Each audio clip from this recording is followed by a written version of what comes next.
Hello friends, my name's Dina, and today you're going to listen to my story.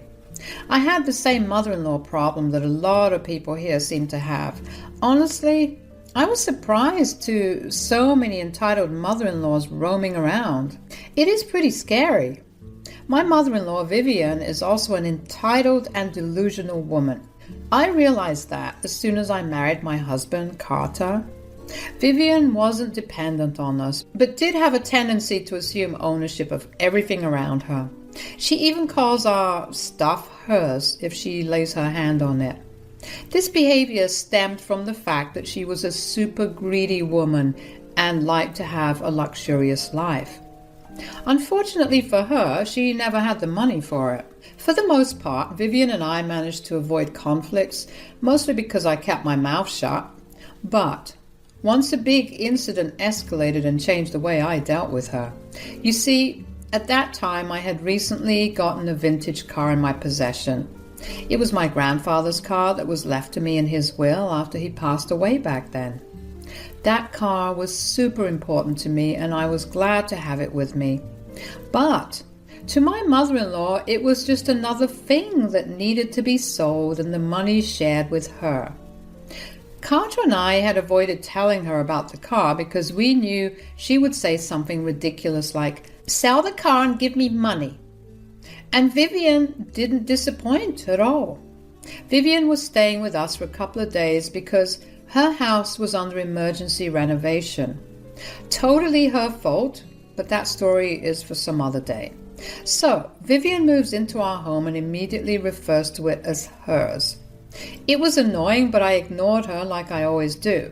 Now, the real problem occurred when she checked our garage and found my vintage car there.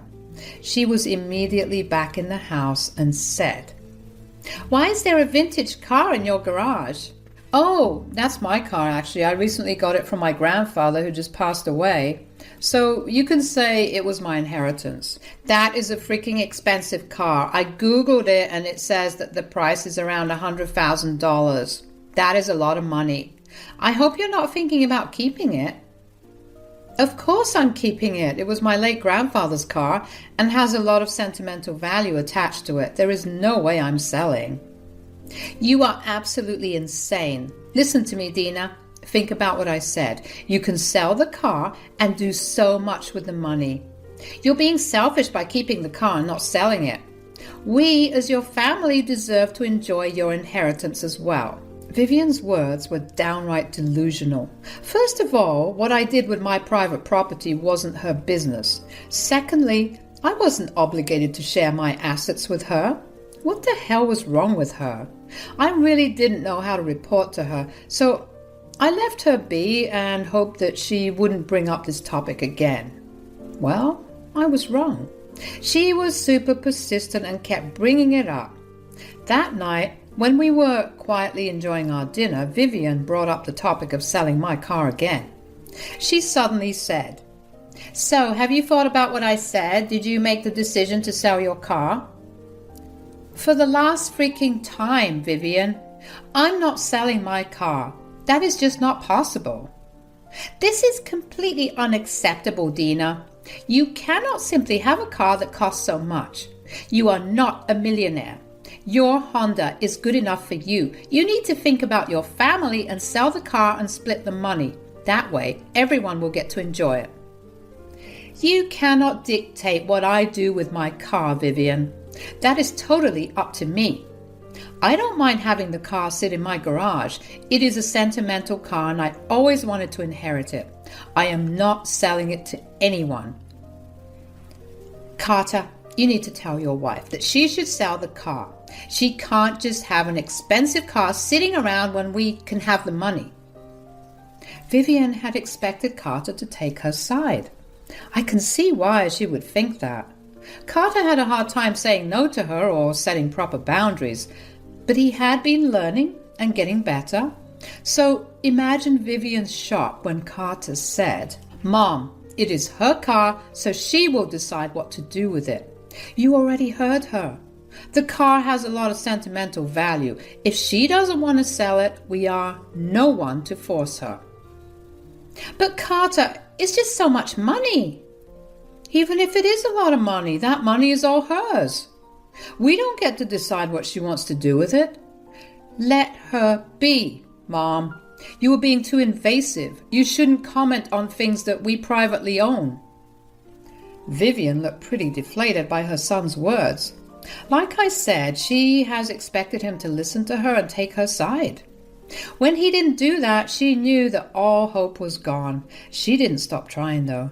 She always made small comments about the car and how it would be so nice to have $100,000 in cash. It was getting downright annoying, but I was ignoring it. Apparently, I should have done better because she managed to steal and sell my car from right under my nose. One morning, when I was about to leave for work, I saw that my vintage car was missing. I was in the garage and was going to drive my Honda to work, but when I opened the garage, I saw that my car was nowhere in sight. I panicked and started to think the worst. The garage was open but didn't look like it had been broken into. Carter's car wasn't in its place because he had left for work way before me. So there was no way he had taken the car either. Someone must have stolen it. I immediately called work and took a day off to figure out what was going on. That car was precious to me and I couldn't rest until it was back in its place. I frantically called Carter just to make sure he didn't know anything about the missing car. I said, "Carter, did you take my car by any chance? It's not in the garage." "What?" "No, I took my Mustang." "What do you mean it's not in the garage? I saw it right there before I left." "I don't know, Carter. It's not in the garage anymore. I discovered it missing when I opened the garage to take my Honda to work." "I'm freaking out, Carter." "Calm down, Dina. We will find out where the car is. You need to go check our security cameras and see who took it. You can call the cops as soon as you find something. I wish I could help, but I'll be in an important meeting in a few minutes. Still, you can call me if needed." Carter calmed me down before telling me what I should do next. He was right. I needed to check the security cameras first. I opened the app on my phone and pulled up the videos of that morning. There, I found something really strange and disturbing. I saw that it was my freaking mother-in-law who had taken the car. Even after I told her hundreds of times not to touch the damn car, she didn't listen. I was extremely pissed. I called her and recorded the conversation. I said, "Vivian, where the hell are you? Why did you take my car?" "Oh, relax now, will you? I just took it out for a short ride." "No, you need to come back right now. I need my car back. I didn't give you permission to use it." "It was sitting in your garage, Dina. Since you don't want to sell it, I might as well make good use of it. Now stop calling me. I'll come back home when I come home." I was fuming at Vivian. To be honest, I almost called the cops on her. I was that furious. But I decided to give her a chance. She was my mother-in-law after all. If she returns my car without any damage, I would just make her face some consequences and make sure this doesn't happen again. In that case, I would not need the cops to get involved. I really didn't want to waste their time for nothing. But when Vivian didn't return for a while, I was starting to change my mind. What I didn't know was that things were about to get much worse. After an hour, I heard Vivian come in through the door. I was surprised to see that she hadn't come back with my car. I immediately knew that something was wrong. What was more worrying was the fact that she had brought several shopping bags with her. They were all luxury brands that she definitely couldn't afford. I ran up to her to confront her and ask her what the hell was going on. I angrily stopped her and said, "What the hell, Vivian? Where is my car?" "It's sitting in your driveway." "I'm talking about my vintage car, Vivian. Where is it? What did you do?" "Oh, you mean your vintage car. Well, I guess you can say goodbye to your $100,000 car. Oops, too late. It's already gone." "What do you mean it's too late? You need to be more clear, Vivian. I'm running out of patience." "I did what you should have done a long time ago. I sold your car." Vivian said that very nonchalantly.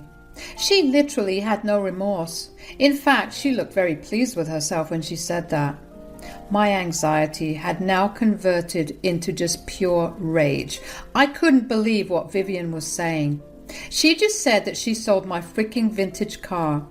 I tried not to yell at her, but it was difficult since I was close to exploding. I said, "You sold my car? Are you serious right now?" "Yes, I'm very serious, Dina. I sold your car today itself. It did bring in some good money. How do you think I paid for all that stuff?" Let me just recount everything to see if I got it right. You stole my car, and instead of returning it safely to my garage, you sold it for cash? Yes, that's exactly what I did. Why do you look so surprised? I told you that you need to sell the car. Having such an expensive car sitting in the garage is a waste of money. Are you freaking insane, Vivian?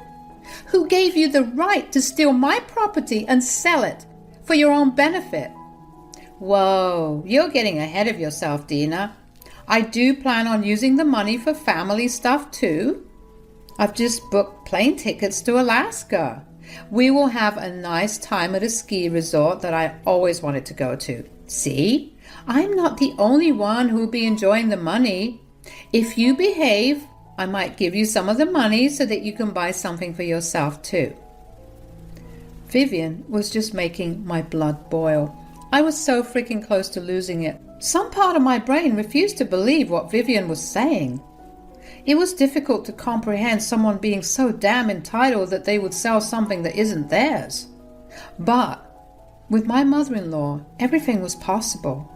Despite everything, I decided to give her one more chance. I said, "Listen to me, Vivian. You will take your car, drive to the place where you sold my car, and bring it back to me right now. I will say this only once. Take this as your last chance not to mess up your life." Are you threatening me, Dina? Well, that's not going to work. The car is sold and I already spent some of the money. Besides, I didn't sell it just so you can demand to bring it back. So, you are saying that you won't bring my car back?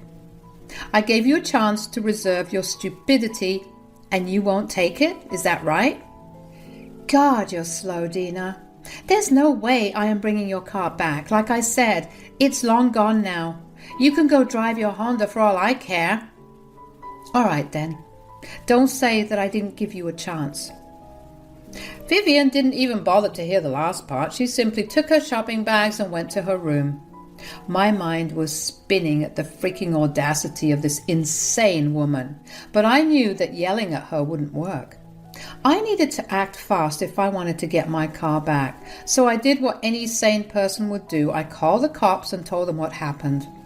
The cops were at my house in 15 minutes. By that time, I went and fetched the papers that said that the car belonged to me. I welcomed the cops inside and showed them all the proof. I also showed them the security footage of my mother-in-law driving away with my car and not returning it. They saw it all and decided to call Vivian. She came downstairs looking annoyed but froze when she saw the cops waiting. She then sweetly said, "Good afternoon, officers. What brings you to my home? Is my daughter-in-law in some sort of trouble?" "Ma'am, your daughter-in-law is pressing charges against you for stealing and selling her car illegally." "Oh no, there must be some mistake, officers. As you can see, her car is sitting right in the garage. She's just being mean by calling you here." "Mom, this is not about the Honda you're pointing at. We're talking about the vintage car that you sold today." "There is no vintage car in my house, officers. This might be some sort of misunderstanding. We are not that rich to own a vintage car." "Ma'am, we literally have paperwork and video evidence of everything. Plus, there is insurance involved. There is no use lying to us." When the officers made it clear that her lies wouldn't work that way, Vivian changed tactics. She came up with a different sort of lie. Honestly, it was quite amusing to see her invent some crazy stories to cover up her crime. She looked a little embarrassed and said, "Oh, that one, officers. I might have gotten confused. Yes, she used to own a car like that, but she asked me to sell it, so that's what I did today." "Why the hell are you lying to the officers, Vivian?"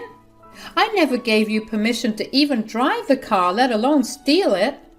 Dina, what the hell? You can't just change your mind like that. Are you doing this to trap me? That is so wicked. Officers, you must understand that Dina is trying to trap me. I swear, she gave me permission to sell it. Oh, really, Vivian? So how do you explain your phone call where I clearly said that you need to bring my car home and I don't want you driving or touching it? What phone call, Dina? You're just talking nonsense. I simply pulled out my phone and played the call recording where I was telling Vivian to come home and leave my car alone. It also had proof that I didn't give her permission to use the car, and I wanted the car home, not sold off to some illegal business. The officers listened to the voice recording and were very annoyed. They gave Vivian the most "don't mess with us" look and said, "Are you going to come up with more lies, or is that it?" Well, I can explain, just hear me out. You don't need to do that anymore, ma'am. You can talk at the police station. Now, you are under arrest for the theft of your daughter-in-law's car. Now, Vivian looks really afraid. She was gulping hard and started to have tears in her eyes. She tried to come up with more lies, but the officers cuffed her without listening. She should have shut up, but her anxiety didn't let her. Instead, she decided to ask me for help. Yes, she literally changed her demeanor within a few minutes. She went from being confident to a scared animal begging for help. She turned to me and said, "Dina, you can't let this happen. You can't make your own mother-in-law get arrested. Think of what people will say." I don't care what people will say, Vivian. You committed a crime and need to be arrested. And I will do anything to get my car back. It's just a car, Dina. There's no reason to get me arrested for that. We can talk and work this out. Trust me, you don't want your mother-in-law getting arrested. We're family. You sure didn't care about my family when you sold my car. You literally sold a piece of my family's history. You don't get to play the family card now. Vivian was already in tears and kept begging me to let it go. She was delusional, and she thought that I was going to let her get away with her horrendous behavior. She tried pleading with me up until she was taken to the cop car. But before she got in, she shouted at me, "This is not the end, Dina. I will get my son involved. He will put you back in your place." Well, good luck with that, Vivian. I'm sure your son will do what is right. You worry about getting out of jail. I said goodbye to my car, but you will say hello to a lawsuit. You will get nothing. My son will protect me. He will come to rescue me and kick you out of the house. Well, her son did go to the police station, but not to rescue her. When Carter called me and asked what was going on, I told him to meet me at the police station. I needed to go physically file a case, so it would be better for me to meet him there. Plus, I wanted to see Vivian's face when Carter made his assessment of the situation. Carter and I met and went straight to Vivian. She saw him and started to cry. She said, "Carter, look what your wife has done. She hates me so much that she put me in jail. I cannot be here. Carter, you need to do something." "Dina, what's going on? Why did you put Mom in jail?" "Hey, Vivian, want to explain to your son what you did with my car?" Vivian was now suddenly very quiet. She was thinking of an explanation that would make her look less bad. Unfortunately for her, she couldn't come up with anything. She remained quiet, with her head down. Carter said, "Mom, say something. Why are you quiet?" "What will she say, Carter? She stole and sold my car to someone. Then she came home with shopping bags and informed me that she has booked us a vacation in freaking Alaska." "Wait, what? Mom, what the hell did you do?" "Oh, there is more, Carter. The cops got a name out of her. They contacted the man and he said that the car had been damaged a little after delivery. So this will be a big lawsuit. I can already see $1 million. "Oh my God, Mom, what have you done? I told you to stay the hell away from Dina's car. Why can't you just listen for once?" Carter never talked to his mother in this tone. Vivian was surprised and did not at all like this. She was now crying and trying to make him feel bad for her. But I knew that Carter wouldn't save her this time. He knew where to draw the line. Vivian still tried and said, "Son, you need to get me out of here. I can't be in this place. You have to convince Dina to drop the case. I cannot afford the lawsuit. You know that." "Why the hell would I do that, Mom? You are the one who committed a crime by doing something so utterly stupid." "Carter, if you don't help me, my life will be ruined. I'll be broke and still need to serve in jail." "You should have thought about that before committing a crime. I will support Dina in what she is doing. This time you have taken things too far. I cannot forgive this, Mom. You are on your own." Vivian kept begging us to help and change her mind. Yes, she went back to begging me for forgiveness as well. Not that I was going to listen to her. Carter was extremely pissed and decided to leave the police station with me. He was really apologetic about his mom's actions and said that he would never forgive her for this. He actually encouraged me to pursue my case and get my car back. I did eventually get my car back. It took a while. The car was in a small accident with the buyer and it got badly dented. With vintage cars, repair costs can skyrocket. All these, along with lawyer fees and all, Vivian did end up paying $1 million for the lawsuit.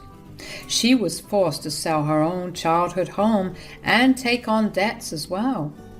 It was a horrible situation for her, but she didn't have our sympathy. Carter made it clear to her that we didn't want her around anymore. He also said that she better not expect to hear from us for a long time. That got her crying and throwing a tantrum again. Word of her arrest and the lawsuit spread like wildfire. Her friends dropped her because they didn't want to associate with criminals. Her family was also extremely pissed with her because who the hell sells stuff that they stole from others? I was truly glad to see that the rest of the family had sane people. Anyway, we're still in no contact with Vivian and the lawsuit has been settled. I got back my car and had a very experienced mechanic work on it. It was all paid for by my dear mother-in-law, of course. The mechanic was so good that you wouldn't even know that it was damaged. So I got my new car while Vivian lost her own house and is now living in a rented apartment alone and desperate